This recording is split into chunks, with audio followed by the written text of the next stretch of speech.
ये कहानी शुरू होती है सुष्मिता के घर से, जो फिलहाल यशोदा निवास की इकलौती बहू थी। रात के वक्त सुष्मिता अपने पति और अपने 2 बच्चों के साथ अपने कमरे में किसी तरह खींचातानी करके बेड पर एडजस्ट होने की कोशिश कर रही थी। अरे जी थोड़ा सरकिए ना, मैं इधर से नीचे गिर जाऊंगी। बिस्तर की लकड़ी पर तो आ गया हूँ, अब कहाँ जाऊँ? गद्दा तो तुम नसीब होने नहीं देती। तो मैं कौन सा आराम से सो रही हूँ? दिन भर एक पैर पर खड़ी रहकर काम करती हूँ और रात को नसीब होता है ये बिस्तर जो इतना छोटा है कि आदमी करवट भी बदले तो नीचे आ जाए। एक करवट सो सोकर मेरा बायां हाथ सुन पड़ गया है। मुझे करवट बदलनी है, आप घसकिए ना। सुष्मिता के बोलने के बाद भी संतोष नहीं घिसकता और जैसे ही सुष्मिता करवट बदलती है संतोष जमीन पर गिर जाता है। साला ये भी अच्छा है, दिन भर ऑफिस पे काम करो और नसीब होता है ये फर्श। गुस्से से संतोष फिर से बिस्तर पर किसी तरह जगह बनाकर एडजस्ट करने लगता है। मैं तो आराम से ही सोऊंगा, चाहे आज कुछ भी हो जाए। और ये कहकर संतोष हाथ पैर फैला लेता है और उसके हाथ पैर फैलाते ही सुष्मिता धड़ाम से नीचे गिर जाती है।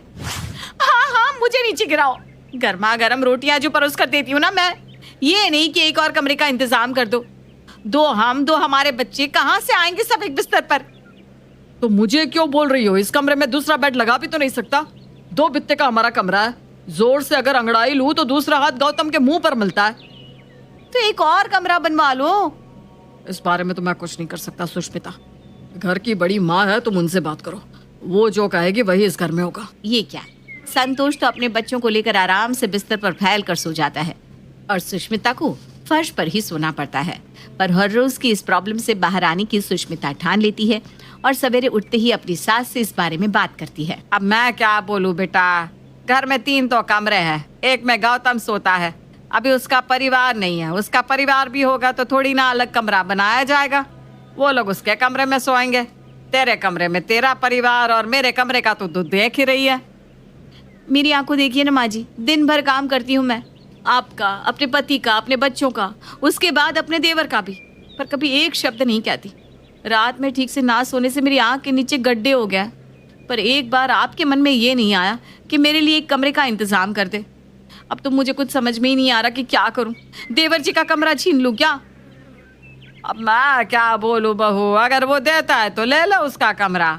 सुष्मिता को कोई सटीक जवाब मिलता ही नहीं और हमेशा की तरह सुष्मिता की इस प्रॉब्लम को एक छोटी सी प्रॉब्लम समझकर सभी अनसुना कर देते हैं और सभी लग जाते हैं गौतम के लिए लड़की की तलाश में।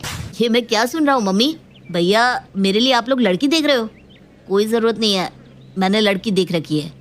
वेन्यू, तारीख, तिथि, बाकी सब कुछ आप लोग देख लो, लड़की मैं ले आऊँगा। देख लो माँ, ये प्रॉब्लम भी खत्म हो गई। और फौरन ही सभी गौतम की पसंद की हुई लड़की को एक्सेप्ट कर लेते हैं। होने वाले वर और वधू की कुंडली मिला दी जाती है और कुंडली भी बिल्कुल सटीक मिलती है। तो जो एक कारण था जिससे शादी टल सकती थी वो भी खत्म हो जाती है और निकिता और गौतम की शादी हो जाती है। अपने पति का हाथ पकड़े निकिता अपने ससुराल के दरवाजे पर मुंह दिखाए के लिए आ जाती है। मेरा कमरा।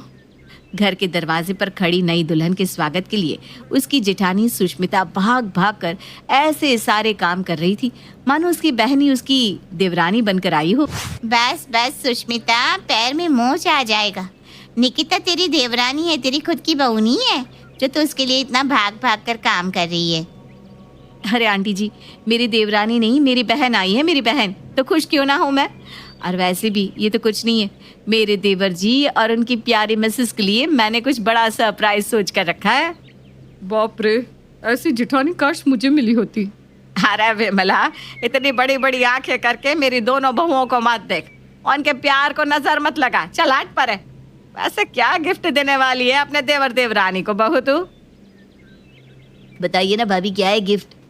आप दोनों के लिए 7 days and 8 nights का हनीमून पैकेज। जाइए घूम कर आइए। ये सुनते ही निकिता फौरन अपनी जेठानी को गले लगा लेती है। हाय स्वेर भाभी, मैं आपको सच बता रही हूँ, मैं इतना डरी हुई थी ये जेठानी नाम का कीड़ा न जाने कैसा होगा। मेरे सर पर मेरी जेठानी तांडव करेगी, this that blah blah, but आपने तो हमारे लिए हनीमून प्लान करके रखा है। इससे ज्यादा कूल जेठानी मुझे मिल ही नहीं सकती थी। ये तो कुछ भी नहीं है देवरानी जी, आगे आगे देखिए, अभी बहुत कुछ है मेरे खजाने में। तू ना अपना बैग आज ही अनपैक मत करना, क्योंकि पूरी रात तो ये रस्में चलती ही रहेंगी और कल सुबह की मैंने तेरी और देवर जी की टिकट कर रखी है। जाओ 7-8 दिन घूम कर आओ, उसके बाद कहाँ फुर्सत मिलेगी घूमने की। यही तो समय है, एंजॉय एंजॉय। अरे वाह सुष्मिता, मुझे तो लगा था बिस्तर से गिर गिर कर तेरे माथे का स्क्रू ढीला हो गया होगा, और नहीं तू तो अभी भी वैसी है। और अगली ही सुबह निकिता और गौतम अपने हनीमून पर चले जाते हैं। आपने कहा था ना मम्मी, गौतम देता है तो ले लो, तो मैंने ले लिया। आगे आगे देखिए देवरानी जी, होता है क्या। आपके वापस आने के बाद आपका ससुराल तो वही रहेगा, पर कमरा वो नहीं रहेगा। या ये कहे कि कमरा ही नहीं रहेगा। सुष्मिता अपने कमरे में जाती है और अपना कपबोर्ड खोलती है। कपबोर्ड खोलते ही सारे कपड़े नीचे गिर जाते हैं। अरे मेरे कपड़ों, अब तुम्हें गिरने की कोई जरूरत नहीं है, क्योंकि अब तुम्हें मिल रहा है एक नया कमरा विद न्यू कपबोर्ड। सुष्मिता अपने कपड़े और अपने कमरे में इधर उधर बिखरे हुए सारे एक्स्ट्रा सामानों को उठाकर अपने देवर के कमरे की अलमारी और ड्रॉर्स में रख देती है और अपने देवर के 2-4 कपड़ों को एक बैग में डालकर बिस्तर के नीचे रख देती है। अब मैं सोऊंगी आराम से। गौतम तो घर पर था नहीं। अब सुष्मिता अपने दोनों बच्चों को लेकर गौतम के ही कमरे में सोना शुरू कर देती है और इसी तरह 7 दिन बीत जाते हैं।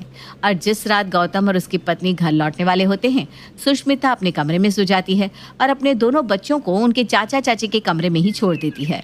रात को निकिता और गौतम घर आते हैं। सभी सो रहे हैं, किसी को डिस्टर्ब करके फायदा नहीं है, सुबह सबसे मिल लेंगे। तुम कमरा खोलो, मैं सामान अंदर ले आता हूँ। निकिता जैसे ही अपने कमरे में जाकर लाइट्स ऑन करती है तो वो देखती है कि उसके जेठानी के दोनों बच्चे बिस्तर पर सो रहे हैं। ये दोनों यहाँ सो रहे हैं। अरे बच्चे हैं, क्या करेंगे। अभी भाभी को कुछ कह भी नहीं सकते, क्योंकि उन्होंने ही तो हमें हनीमून पर भेजा था। एक दिन एडजस्ट कर लेते हैं ना। अरे पर कैसे करेंगे एडजस्ट।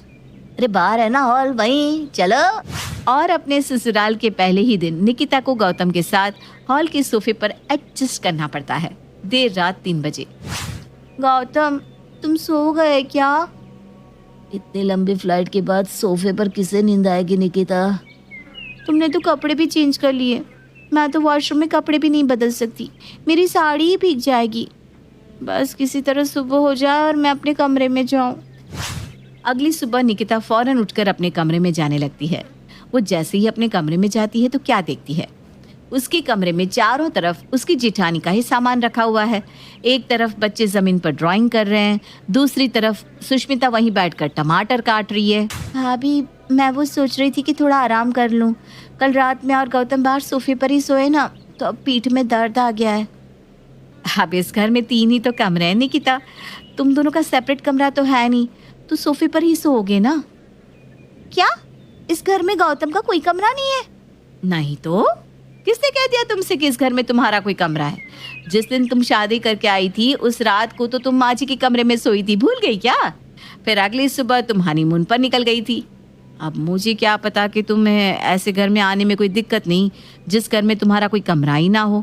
निकिता और अपनी भाभी की बातचीत सुनकर गौतम कमरे में आकर कहता है, ये क्या मजाक कर रही है भाभी, ये कमरा मेरा है। अरे ऐसे कैसे देवर जी, बस कहने से ये कमरा आपका हो जाएगा। देखिए, इस कमरे में कहीं भी आपका कोई सामान है। हाँ, आपका कोई सामान भी तो यहाँ नहीं है, तो ये कैसे आपका कमरा हो गया। लगता है कुछ ज्यादा ही घूम लिया आपने।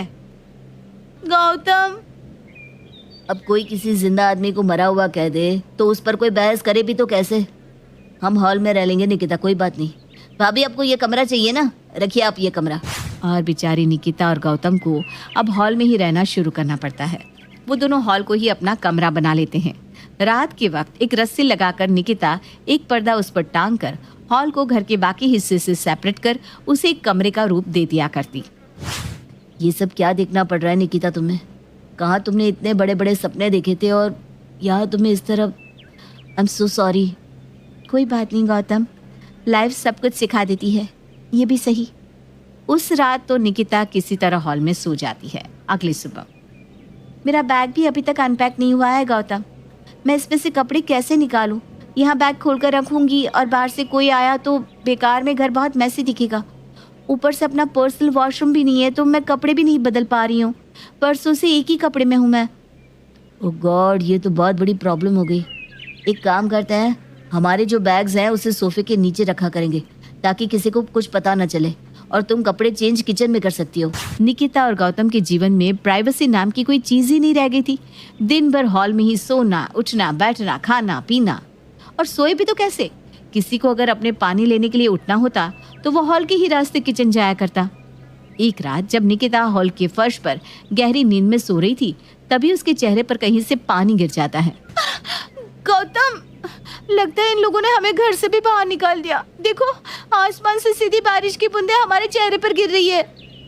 नहीं, वो तो मैं हूँ, मुझे माफ कर दे निकिता, मुझे तो दिखी नहीं। सोफे पर सोने से मेरी कमर अकड़ जाती है भैया, इसलिए मैं नीचे सोने लगी। ये सब सुष्मिता के कारण हो रहा है। मैं कल ही उससे इस बारे में बात करता हूँ। अगली सुबह संतोष गुस्से में सुष्मिता के पास जाता है। एक बार तो जरा तरस खा अपने देवर देवरानी पर। किस तरह उन्हें फर्श पर सोना पड़ता है। नया शादीशुदा जोड़ा है, जरा तो सोचती। मुझे बताने की कोई जरूरत नहीं है। काहे का नया जोड़ा? जाकर तो आ गया हनीमून पर, अब क्या? मुझे कुछ नहीं सुनना। मैं जब इस घर में आई, प्रॉब्लम मेरी भी थी। मेरी किसने सुनी? आप नहीं, आपकी माँ ने सुनी? किसी ने भी नहीं ना।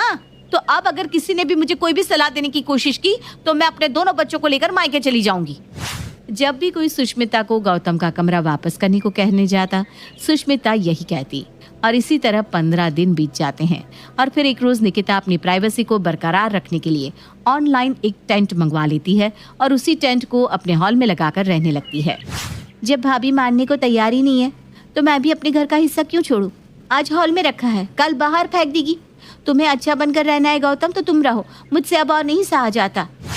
इसी बीच एक दिन निकिता की माँ बिन बताए उसके ससुराल पहुंच जाती है। ये सब क्या है निकिता?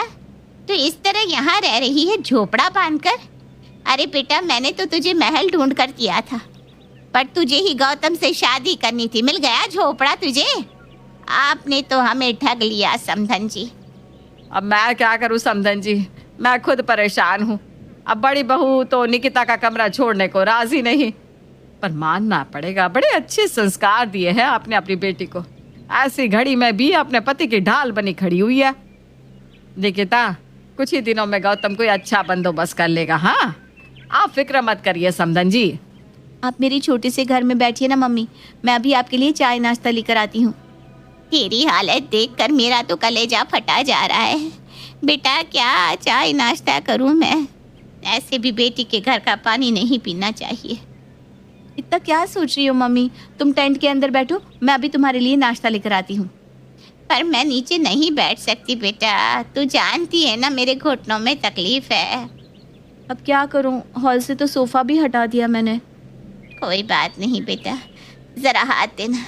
समधन जी, आप भी जरा हाथ दीजिए, सहारा लेकर नीचे बैठ जाती हूँ। शीतल ऐसा यशोदा पर वजन डालती है कि उसके साथ यशोदा और निकिता भी नीचे बैठ जाते हैं। पूरे दिन शीतला देखती है कि उसकी बेटी किस तरह इतना कुछ मैनेज कर रही है। रात को जमीन पर बिस्तर लगाकर निकिता टेंट के बाहर ही सोने लगती है। टेंट छोटा है मम्मी, आप टेंट के अंदर सो जाओ, मैं और गौतम बाहर सो जाएंगे। हमें तो अब किसी भी तरह रहने की आदत हो गई है। तो इस तरह रहेगी? नहीं नहीं बेटा, फर्श पर सोने में तुझे कितनी तकलीफ होती होगी। तू एक काम कर, तू मेरी कोठी ले ले। ऐसे भी कोई उसका इस्तेमाल नहीं करता, हम रख कर भी क्या करेंगे जब अपनी बेटी ही जमीन पर सो रही हो तो। और इत्तेफाक से शीतल और निकिता की बातें सुष्मिता सुन लेती है। हे भगवान, एक कमरे की लालच में मैंने पूरी की पूरी कोठी गंवा दी। मुझे अभी के अभी ही अपने सारे संबंध ठीक करने होंगे। और फौरन सुष्मिता भागती है और अपनी देवरानी की माँ के पैरों में गिर जाती है। नफरत हो रही होगी ना आंटी जी आपको मुझसे, होनी भी चाहिए। मैंने किया ही ऐसा है अपनी बहन के साथ, पर ये सब मैंने अपने देवर कम बेटे के लिए किया। मुझे लगा कि ये लव मैरिज करके लड़की लाया है, ये लड़की टिके ना टिके तो बस मैं इन दोनों की ना परीक्षा ले रही थी कि क्या निकिता सच में गौतम भैया के लिए बनी है, और क्या गौतम भैया निकिता की तकलीफ देखकर कुछ बड़ा करने की कोशिश करते हैं। पर इन दोनों ने तो साबित कर दिया कि ये दोनों एक दूसरे के लिए बेस्ट है। मुझे माफ कर दो निकिता, ज्यादा ही लंबी चल गई तुम्हारी परीक्षा। जाओ अपने कमरे में जाओ, तुम्हारा कमरा और तुम्हारा ससुराल तुम्हारा इंतजार कर रहा है। वही मुझे लगा मेरी माँ जैसी भाभी अचानक सुपर्णखा कैसे बन गई। और एक ही पल में सब ऐसे ठीक हो जाता है मानो जैसे कभी कुछ हुआ ही नहीं था। निकिता और गौतम अपने कमरे में चले जाते हैं और अगली सुबह निकिता की माँ अपने घर निकल जाती है। दोपहर के वक्त मौका पाते ही सुष्मिता निकिता के कमरे में जाती है। अरे निकिता, मैं ये कह रही थी कि पता है हमारी भी ना पहले कई कोठियाँ थी, पर मेरे घर वालों ने बेच दी। मुझे कोठी देखने का बड़ा शौक है। कल मैंने सुना आंटी जी कह रही थी तुम्हारे पास भी कोई कोठी है। अच्छा, वो बात आपने सुन ली? अरे भाभी, वो कोठी तो मतलब हमारे घर की चारपाई है। कई सदियों से मेरे घर पर वही चारपाई रखी हुई है ना। अब तो बेड का ज़माना आ गया है, तो चारपाई को इस्तेमाल नहीं करता। मुझे फर्श पर सोता देखकर मम्मी ने मुझे वो कोठी लेने को कहा था, मतलब कि चारपाई। वैसे आपको क्या लगा?